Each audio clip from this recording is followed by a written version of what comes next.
In the aftermath of the world's collapse, humanity clung to survival in small, scattered groups. The landscape, once teeming with life, had been transformed into a desolate wasteland, overrun by the undead. A devastating zombie virus had wiped out most of the population, and for those left behind, survival was the only priority. Yet whispers of hope persisted, rumors of a safe haven known as Apex, hidden deep in the mountains, unreachable to the infected. It was said to be humanity's last refuge. A small, diverse group of survivors, drawn together by fate, set out on a perilous journey to find Apex. Leading the group was Miles, a former soldier haunted by the loss of his family. His quiet strength kept the others going, though the burden of his leadership weighed heavily on him. Beside him was Cara, a sharp-witted medic whose quick thinking had saved their lives more than once. There was also Lucas, a street-smart scavenger with a knack for finding resources where no one else could. Rounding out the group was Grace, a resilient teenager who had grown up in this nightmarish world, her innocence long shattered by the horror she'd witnessed. Their journey through the ruined cities and overgrown highways was treacherous. At every turn, they were stalked by the infected, relentless, grotesque creatures driven by a primal hunger. The group moved cautiously, avoiding confrontation when they could. But as they ventured deeper into the wastelands, the undead seemed to grow more numerous and aggressive. Supplies were scarce, and trust among the survivors was fragile. Each person harbored secrets and traumas they hadn't yet revealed, and the tension between them simmered just below the surface. One night, while camped near an abandoned gas station, they were ambushed.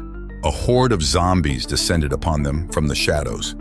The survivors scrambled to defend themselves, blades and makeshift weapons slicing through the decaying flesh of their attackers. As Miles fought to protect the group, a horrifying realization struck him. The zombies were moving faster, more coordinated than before. Something was changing. They barely made it out alive, and the encounter left them shaken. Exhausted and injured, they took refuge in a dilapidated church where tensions boiled over. Lucas, cynical and embittered by loss, questioned whether Apex even existed. "We're chasing ghosts," he spat. "What if it's just another lie? Another false hope?" Miles, nursing a deep wound, struggled to find the words to reassure them. His faith in Apex had been the only thing keeping him going, but even he was beginning to doubt. It was Grace, the youngest and least jaded among them, who spoke up. "We have to try. What else is there?" The next morning, they pressed on. The landscape grew more treacherous as they neared the mountains, the undead seemingly more intelligent, as if something or someone was controlling them.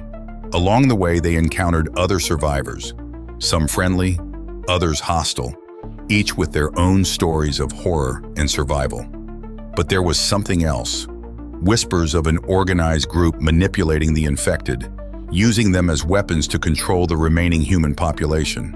As they climbed higher into the mountains, the air grew colder, and the undead less frequent. They followed a faint signal, a radio transmission they'd picked up days before, leading them closer to Apex. But just as hope began to flicker within them, they faced their greatest challenge yet. An enormous barricade loomed ahead, guarded by a mysterious faction. These were not survivors. They were soldiers, cold and unfeeling, enforcing a brutal quarantine to keep outsiders from reaching Apex. Behind the barricade lay their destination, the supposed last safe place on Earth. But the group now realized the terrible truth. Apex wasn't just a sanctuary, it was also a prison. Now they had to decide: fight their way in and face whatever dark secrets Apex held, or turn back and continue surviving in the chaos of the world outside.